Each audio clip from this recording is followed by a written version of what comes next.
할렐루야.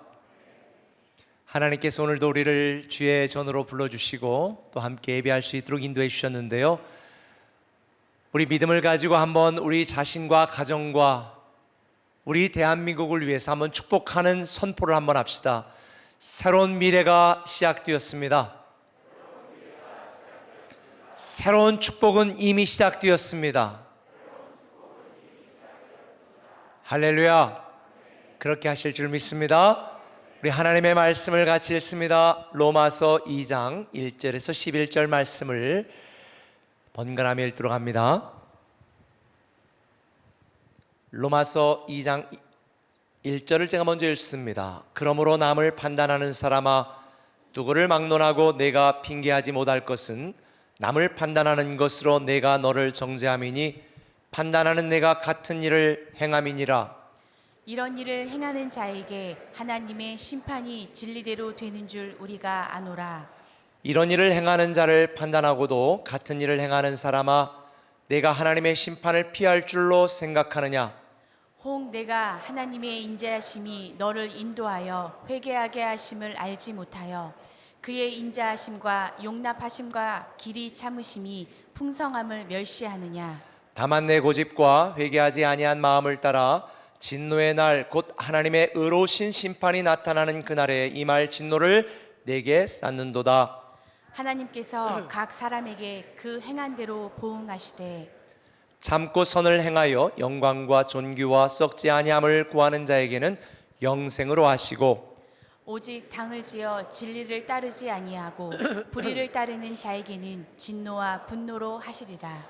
악을 행하는 각 사람의 영에는 환난과 곤고가 있으리니 먼저는 유대인에게요 그리고 헬라인에게며 선을 행하는 각 사람에게는 영광과 존귀와 평강이 있으리니 먼저는 유대인에게요 그리고 헬라인에게라.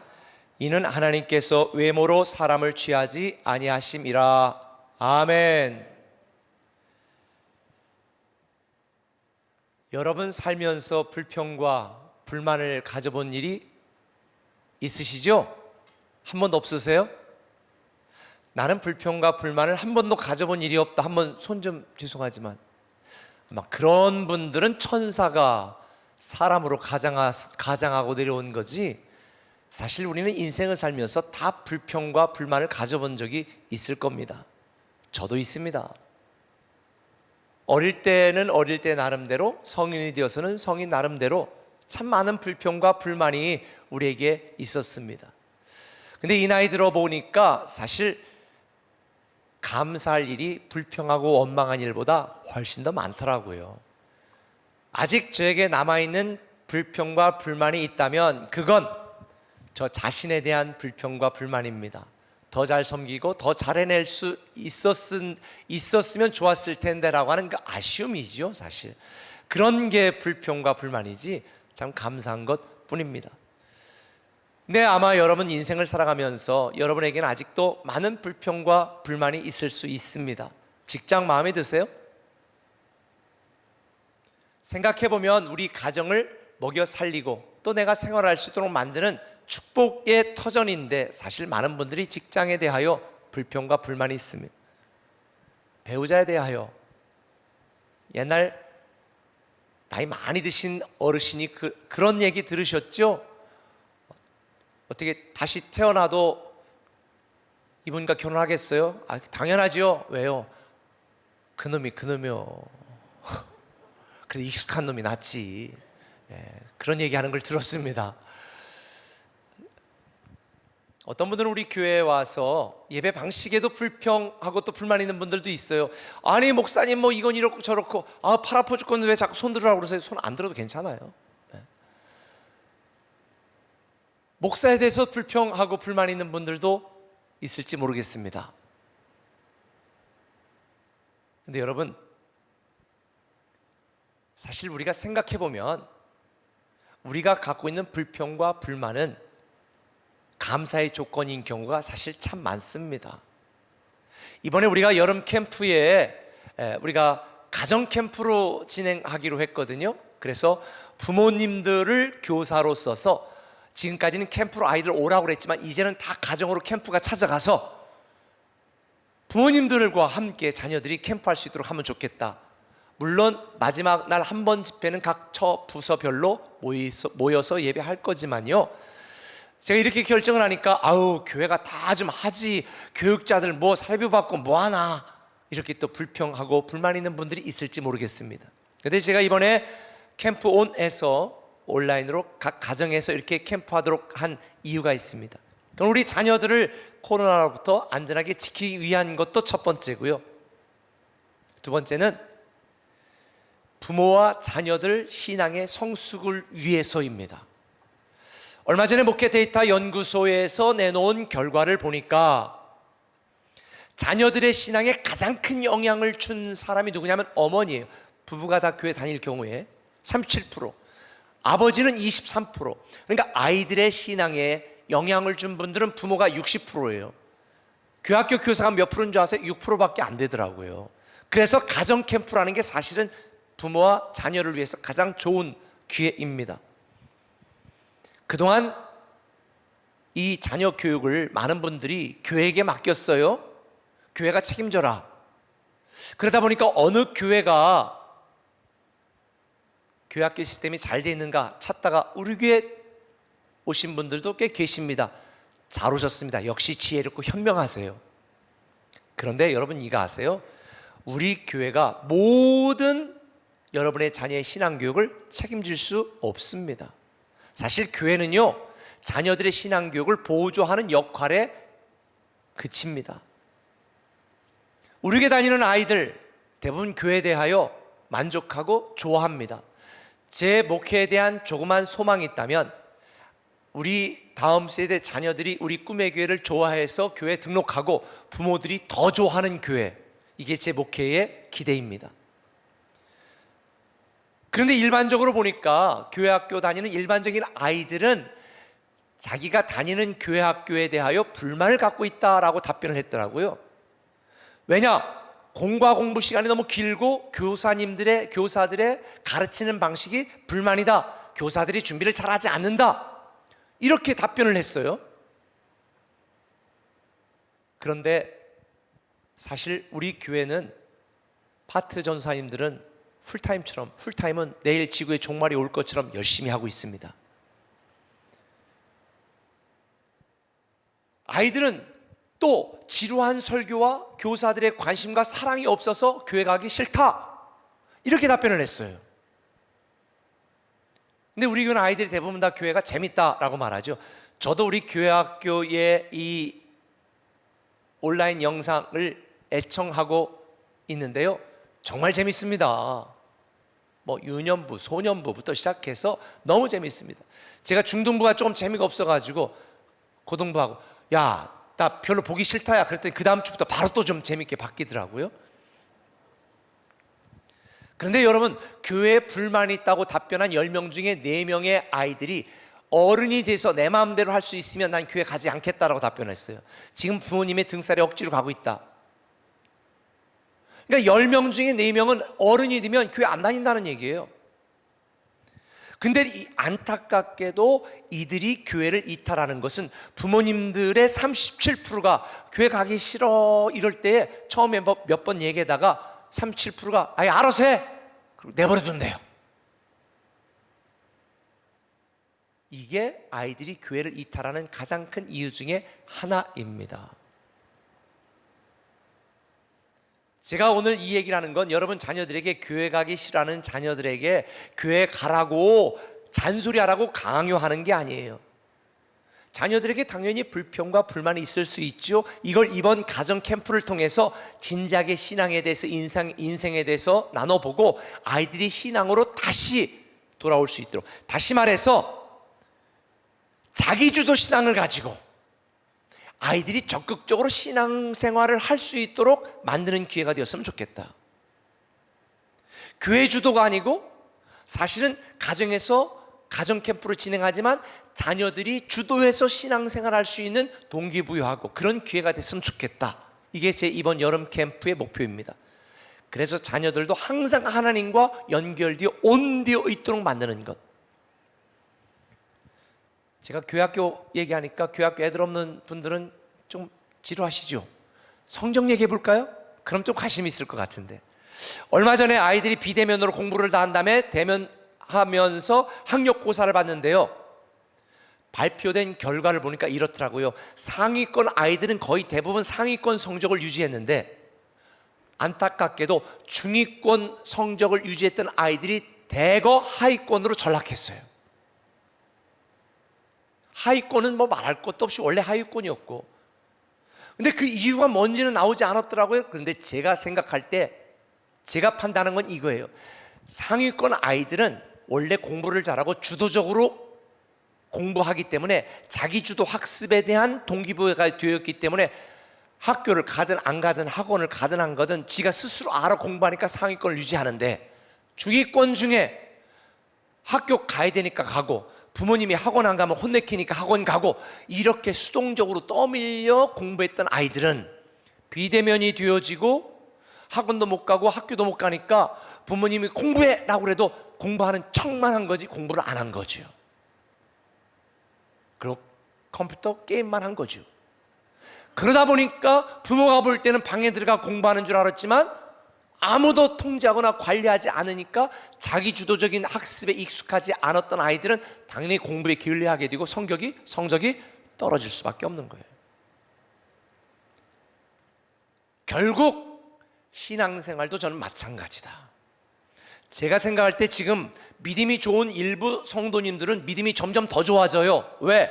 교회에서 다양한 사역과 프로그램 컨텐츠들을, 영적인 온라인 영성을 위한 컨텐츠들을 보내니까 매일매일 보고 믿음이 더 좋아지는데, 그냥 습관적으로 교회 오고 교회 다녔기 때문에 교회 오고 종교가 기독교라 오고 마누라 등살에 오고 힘들어서 오고 답답해서 오고 그리고 그냥 내가 안 가면 좀 찝찝하니까 이렇게 교회 다녔던 분들 중에 일부는 자기 주도적인 신앙을 갖지 않고 수동적인 신앙으로 갖고 있었던 분들은 온라인 들으니까 귀찮으면 안 드리고 바쁘면 안 드리고 깜빡하면 안 드리고 이러다 보니까 신앙이 점점 내려와. 제가 볼 때는 성도님들 중에 대부분의 신앙이 한 반 정도는 지금 굉장히 무너지고 나태해졌다. 그리고 억지로 교회 오고 의무적으로 왔던 분들은 제가 생각할 때에 코로나 사태가 끝나도 한 20% 정도는 교회 안 나올 것 같아요. 그래, 정말 중요한 건 자기주도 신앙이에요. 우리의 신앙을 우리가 주도적으로 책임져야 됩니다. 적극적으로, 능동적으로.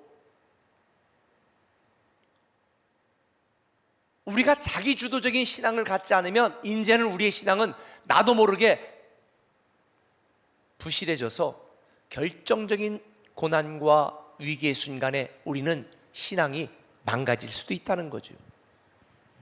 저는 우리 꿈의 교회 성도들 지금 아침마다 굿모닝 RT, 드림온 목장부터 시작해서 다양한 컨텐츠들 여러분에 제공하고 있는데, 어떤 것들은 교인들 한 우리 세종 꿈의 기준으로 한 3분의 1 정도, 반 정도 보기도 하지만 대부분 4분의 1 정도밖에 보지 않아요. 그럼 나머지 분들은 관심이 없다는 얘기거든요.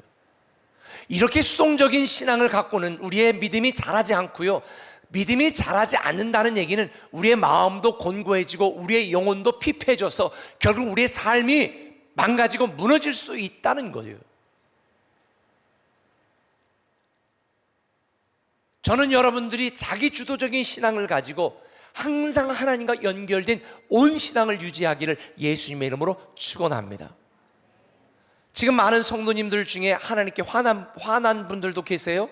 목사와 교회에게 화난 분들도 계십니다.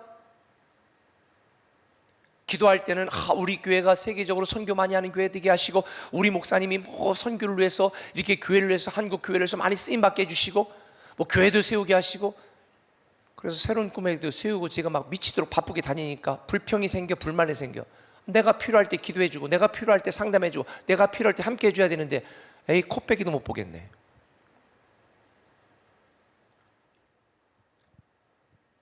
여러분 마음에 모든 게 마음에 안 들 수 있어요. 자녀도, 부모도, 교회도, 인생도, 직장도. 그런데 이거 아세요? 하나님도 사실은 여러분 별로 마음에 안 들어. 왜요? 여러분이 하나님 감동만큼 헌신하셨어요? 그렇게 헌금하셨어요? 그렇게 열정적으로 하나님 섬겼어요? 그렇게 하나님 사랑하세요? 우리의 행위와 우리의 모습만 보면 하나님도 여러분의 마음에 안 들어. 그러나 우리는 하나님의 위대한 상속자이기 때문에, 하나님의 자녀이기 때문에 변함없이 끝까지 계속해서 사랑하시는 거예요. 여러분 자녀도 여러분 마음에 안 들어요.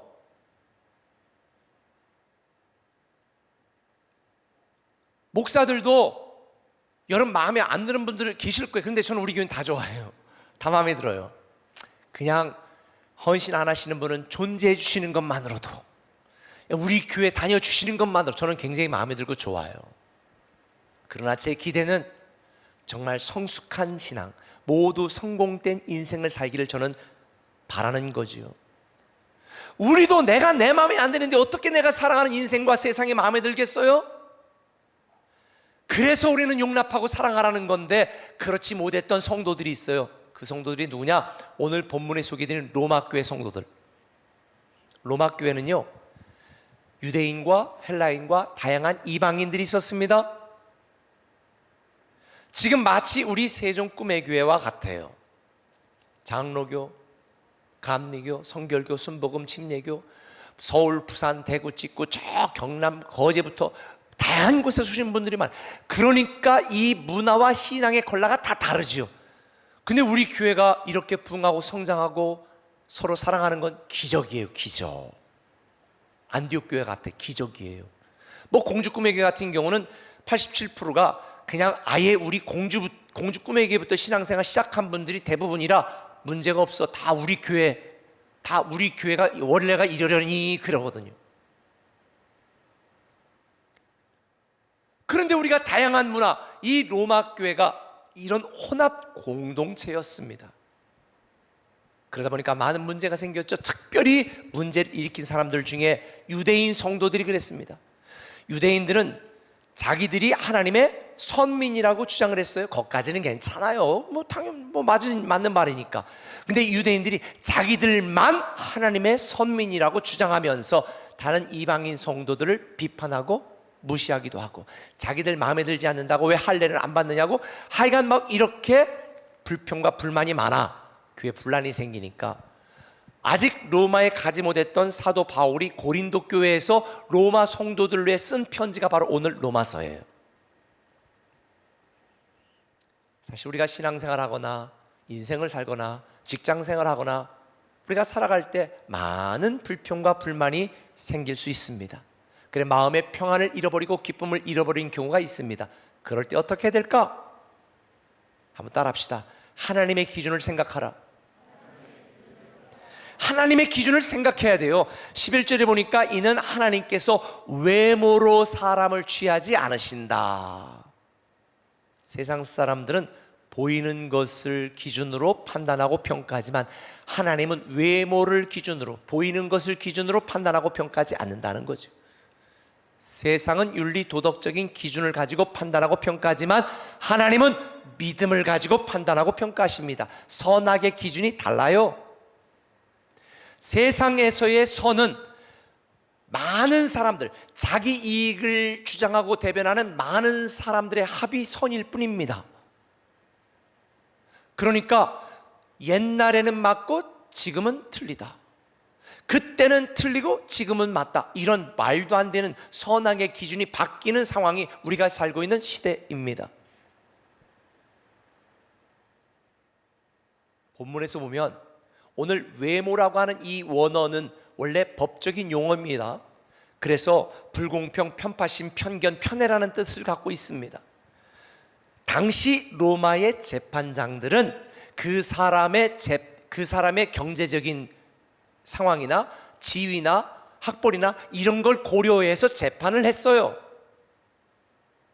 그런 비근한 예가 누가복음 18장에 예수님이 말씀하시는 불의한 재판관의 예입니다.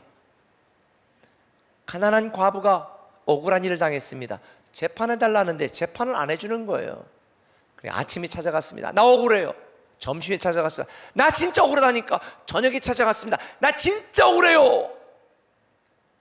듣지도 않습니다. 오늘 찾아갔습니다. 내일 찾아갔습니다. 모레 찾아갔습니다. 한 달 찾아갔습니다. 2달을 찾아갔습니다. 그러니까 재판장이 귀찮아서 아유 알았다 내 재판해 줄게. 뭐가 억울해? 이게 누가복음 18장에 나오는 얘기죠. 근데 이걸 사람들은 잘못 오해해요. 우리도 하나님께 이렇게 떼쓰고 어지쓰고 강청하면 하나님이 들어주신다? 아니에요. 주님이 이 비유를 말씀하신 이유가 그 다음에 나오잖아요. 불의한 재판관도 이렇게 이 귀찮아서라도 응답하는데 하물며 하늘에 계신 너의 아버지 하나님이 어찌하여 너에게 모든 좋은 것을 주지 않겠느냐? 이게 포인트예요. 세상 사람들의 기준과 관점으로 여러분의 인생을 바라보면 안 돼요. 우리를 사랑하시고 우리에게 가장 좋은 걸 주길 원하시는 하나님의 기준을 생각하며 우리의 인생을 바라봐야 제대로 인생을 살 수가 있습니다. 사실 우리의 인생이나 우리의 가정, 내 삶을 돌아보면 불평과 불만을 품을 일들이 얼마나 많습니까? 하나님 대체 이게 뭐예요? 하나님 이게 어찌 된 겁니까? 그런데 여러분, 하나님의 기준으로 생각해야 돼요. 여러분, 땅을 깊이 파야 나무를 심을 수가 있어요. 땅을 파지 않고 나무를 심으면요, 무너지거나 금방 죽어요. 밭을 갈아엎지 않고는 씨를 심을 수가 없는 거예요. 때때로 하나님이 내 마음을 깊이 팔 때 나를 상처받아 죽게 하려는 것이 아니라 축복의 나무를 심으려고, 때때로 하나님이 내 직장과 내 가정과 내 인생과 내 자녀를 갈아엎을 때 너무 힘들어요. 왜 그러실까요? 축복의 씨를 심기 위해서예요. 성공의 씨를 심기 위해서죠. 기쁨의 씨를 심는 거죠. 눈물을 흘리며 심으려고. 당장 보이는 현상만 가지고 내 기준으로, 내 관점으로 판단하고 불만하고 불평하고 원망하지 마세요. 낙심하지 마세요. 하나님의 기준으로 생각하면요, 오늘의 고난과 아픔은 하나님이 새로운 길을 내시는 작업 중. 지난주 제가 드림온 목장 했는데 남자 목장 했어요. 보셨어요? 안 보신 분들은 꼭 가셔서 보세요. 우리 남자 집사님들과 함께 제가 드림온 목장을 했잖아요. 오늘도 예배 참석하셨는데 그 집사님이 사명감을 가지고 정말 큰 병원에서, 저 포항에서 열심히 섬겼는데 그 병원이 본인 잘못이 아니라 그 병원이 점점 운영진들이나 여러 문제로 인해 점점 서서히 망해갈 때 얼마나 괴롭고 힘들었는지 모르신대. 병원이 망했어. 결국 그 때문에 세종으로 올라오셨어요. 얼마나 힘들었고 얼마나 괴롭고 얼마나 눈물 나는 시간들이 많았을까요? 하나님에 대해서 얼마나 화가 날 상황인가요? 그런데 하나님께서 새로운 길을 여시고 얼마 전에 국가의 큰 병원에 또 병원장이 되게 하셨잖아요. 물론 여러 가지 아픔과 힘든 일은 있습니다. 그러나 저는 이렇게 생각합니다. 하나님이 깊게 내 인생을 파셔서 축복의 나무를 심으셨다면 또다시 깊게 내 인생을 파실 때 우리는 기대하는 마음으로 기다릴 줄 믿습니다. 참여했던 한 집사님이 굉장히 사업이 어려울 때 제 변화의 삶을 들으셨어요. 이야기하고 참 많이 힘들어하셨을 때 제가 책도 사서 좀 사인해서 드리고 했는데 그 집사님이 뭐라고 하셨어요? 아내겐 말 못했지만 날마다 출근할 때마다 울면서, 차를 타고 울면서 출근했다고. 오늘 집에 가셔서 그 목장, 드림온 목장 안 보신 분들 오늘 꼭 가셔서 남편 꼭 안아주세요. 힘들어도 힘내라고. 가장의 무게가 얼마나 무거워요. 근데 여러분, 이거 아셔야 돼요. 우리의 아픔과 상처를 통해 하나님은 새로운 길을 여시고 오늘의 눈물을 내일의 기쁨의 노래로 바꾸어 주신다. 할렐루야. 하나님이 때로 우리에게 허락하신 고난과 고통은 이길 수 있는 고난입니다. 극복할 수 있는 고난입니다. 승리가 예정된 고난입니다. 그래서 우리는 내 인생을 하나님의 기준으로 생각하고 바라봐야 되는 거예요. 욥기 23장 10절에 있는 말씀처럼 하나님은 우리를 단련시켜 정금으로 순금으로 나오게 하시는 것이다. 하나님은 아직도 저를 단련 중에 있습니다. 저는 기대합니다. 순금처럼 만드실 거라고. 우리 인생의 불안, 불만은 우리의 신앙을 갉아먹고 인생을 망치는 원흉입니다. 여러분 마음에 들지 않고 여러분의 마음속에 불평과 불만이 생길 때 사랑하는 꿈의 가족 여러분, 하나님의 기준을 생각하고 범사에 감사하시길 바랍니다. 보이는 현상에 절망하지 마시고 문제 너머에 계신 하나님을 바라본다면 하나님이 저와 여러분들을 새로운 길로 이끄시고 이미 시작하신 새로운 축복이 저와 여러분의 것이 되도록 만들어 주실 것입니다. 김영봉 목사님이 쓰신 그분이 내 안에 내가 그분 안에라는 책에 좋은 글이 있어 소개해 드립니다. 그분을 제대로 만나 알면 믿음의 주체가 바뀐다. 그분을 만나기 전에는 믿음의 주체가 나이다. 반면 육신을 입고 오신 그분이 태초부터 있는 생명의 말씀이라는 사실을 체험을 통해 알고 나면 나를 위한 믿음에서 그분을 위한 믿음으로 뒤집어진다. 저는 이 코로나 사태에 감사합니다. 왜냐? 어차피 내가 감사하지 않아도 우리가 지금 경험하고 있잖아요. 왜 감사하냐? 지금까지 한국교회와 성도들의 믿음은 나를 위한 이기적인 믿음이었습니다. 기복신앙이었습니다. 내가 교회 가고 싶으면 가고 안 가고 싶으면 안 가고. 근데 지금은 갈 수 없는, 오고 싶어도 할 수 없는 상황이 되었잖아요. 이제부터 우리는 전적으로 내가 신앙의 주체는 내가 아니구나, 하나님이구나, 이걸 깨닫는 기회가 될 줄 믿습니다.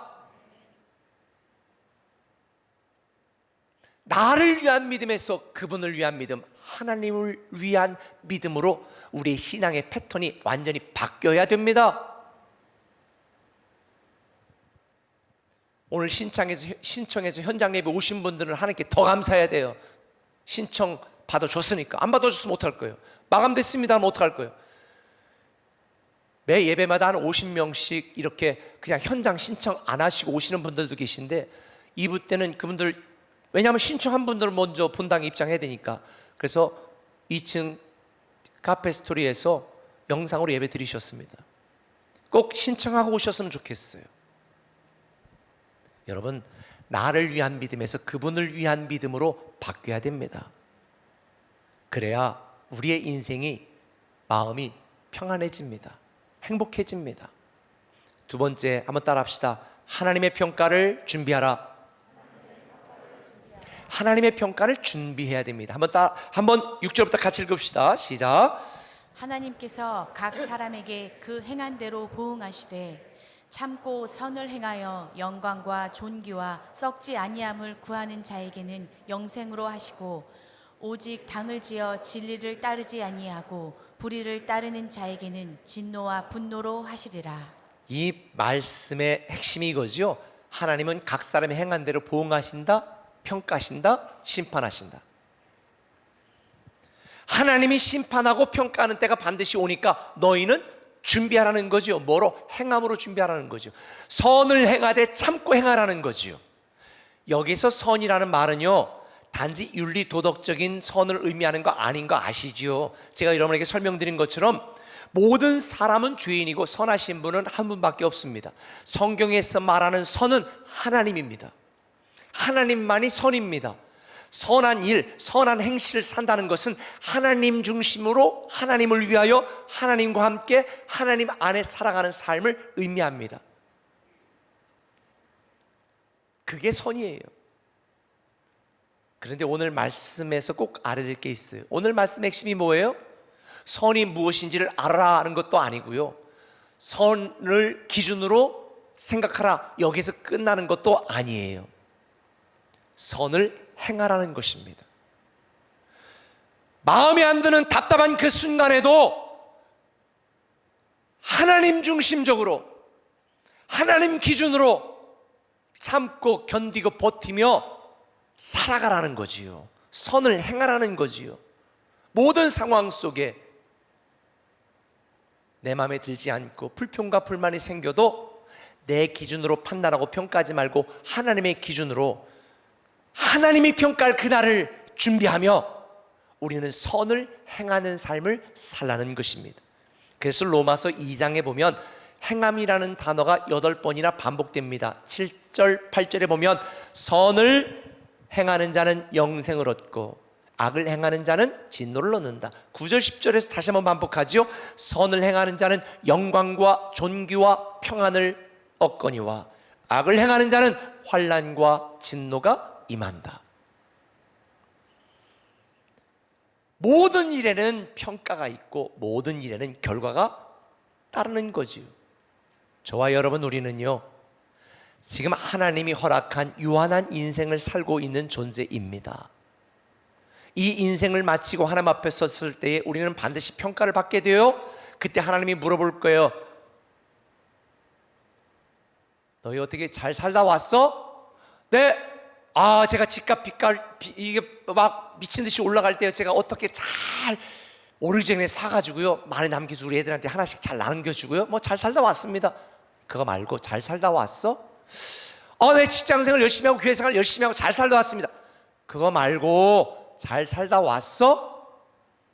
머리를 극적일 때 주님은 말씀하는 거죠. 아니, 내가 힘들고 어렵고 답답하고 내 마음에 들지 않는 수많은 불평과 불만의 순간에 하나님을 기준으로 하나님의 평가를 준비하며 참고 견디고 인내하고 성숙하려고 더 애쓰고 노력하며 살았느냐? 억지로 수동적으로 그런 신앙이 아니라 자기 주도적인 신앙으로 하나님과 연결되고 하나님 뜻대로 살려가는 애쓰는 온 신앙으로 살다 왔냐? 이걸 묻는 거야. 그때 여러분 어떻게 답변하겠습니까? 그러면 잘 못 살았네요. 그렇게 답변하실까요? 아니에요. 네, 하나님 그렇게 살다 왔습니다. 그래, 참 잘 살다 왔다. 그때 하나님은 여러분이 얼마나 재산을 많이 모았는지 물어보지 않아요. 어느 학교 나왔는지 물어보지 않아요.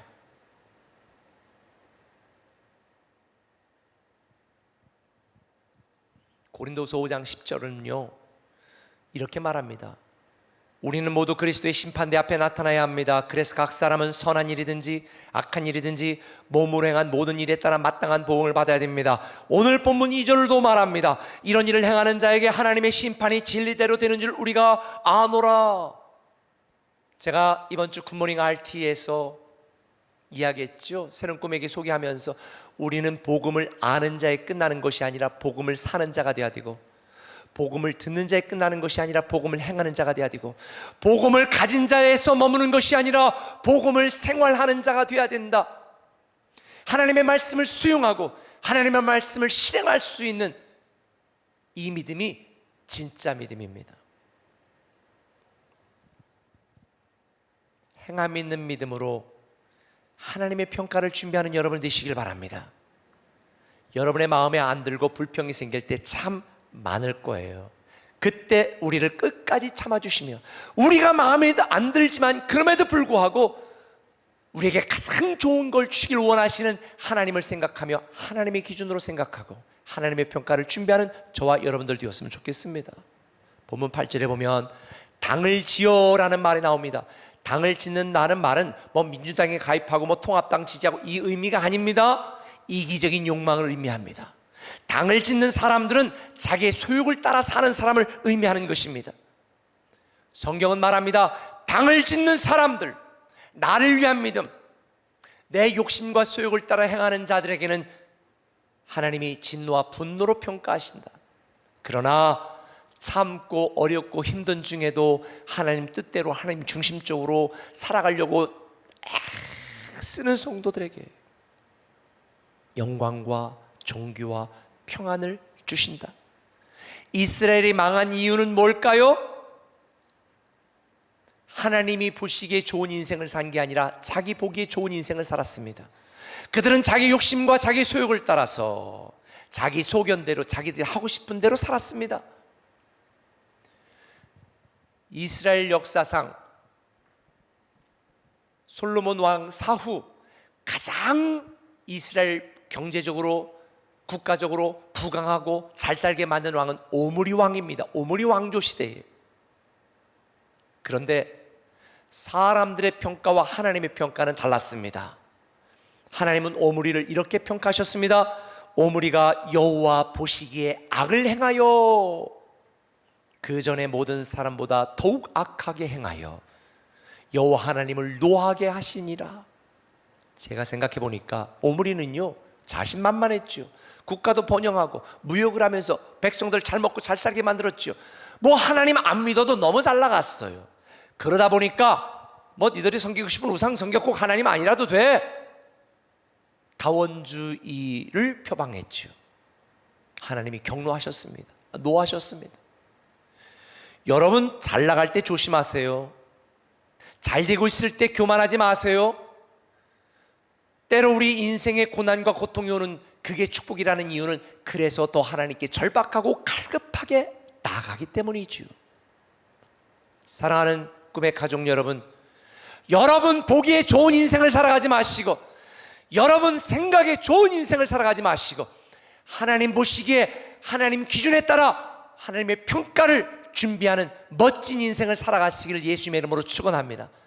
하나님 보시기에 좋은 인생이 성공된 인생이에요. 그런데 목이 곧은 백성이었던 이스라엘 백성들은 고집부렸습니다. 그리고 망했습니다. 이번 주 굿모닝 알때에서 말했죠. 고집과 순종의 공통점은 집요하다는 거예요. 그런데 고집과 순종의 결정적으로 다른 점은 뭐냐? 고집의 주인공은 나예요. 내 마음, 내 기준, 내 생각, 이게 고집이에요. 순종의 주인공은 누굽니까? 하나님이에요. 모든 주어가 하나님이에요. 하나님 뜻대로 하나님이 말씀하시면, 하나님이 기뻐하시면, 하나님의 영광을 위하여 하나님이 중심이 되어 순종하는 것, 이게 선이고요. 내가 중심이 되어 고집하는 것, 이게 악이에요. 악은 망합니다. 선은 복을 받습니다. 우리 꿈에게 성도들이 악을 버리고 선을 행하시길 바랍니다. 나 중심의 이기적인 삶이 아니라 하나님 중심적인, 하나님 보시기에 좋고 아름답고 멋진 인생을 살아가는 여러분이 되시기를 예수님의 이름으로 축원합니다. 이번 여름 캠프마다 우리 자녀들이 자기주도 신앙을 갖고 하나님을 섬길 수 있도록 잘 대화해 주시고요. 우리 어른들도 교회에서 보내는 모든 사역 프로그램 콘텐츠 다 자기주도적으로 여러분이 보시고 들으시고 함께 하셔서 자기주도 신앙을 가지고 하나님과 온되어 연결되어 그 어느 순간 어느 때든지 날마다 새로운 축복, 담장을 넘는 가지가 되는 축복의 주인공이 여러분이 되시기를 예수님의 이름으로 축원합니다. 행복이 별거 있나요? 하나님 안에서 이렇게 살아가는 게 행복이지. 그래 찬양합니다.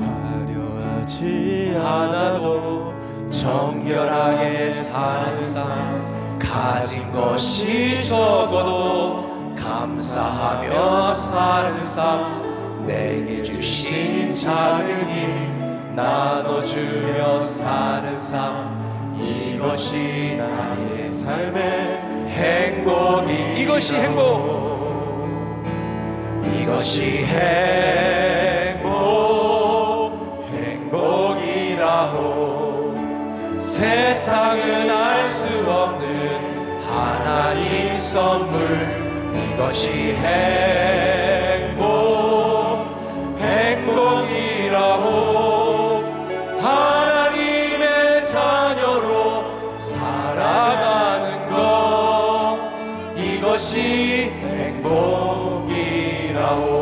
눈물 날 일 많지만, 눈물 날 일 많지만 기도할 수 있는 것, 억울한 일 많으나 주를 위해 참는 것, 비록 짧은 작은 삶 주 뜻대로 사는 것, 이것이 나의 삶의 행복이라. 같이 고백합니다. 이것이 행복, 행복이라고 세상은 알 수 없는 하나님 선물, 이것이 행복, 행복이라고 하나님의 자녀로 살아가는 것, 이것이 행복, 이것이 행복, 이것이 행복, 행복이라고 세상은 세상은 알 수 없는 하나님 선물, 이것이 행복이라오. 하나님의 자녀로 살아가는 것, 이것이 행복이라오. 기도합니다.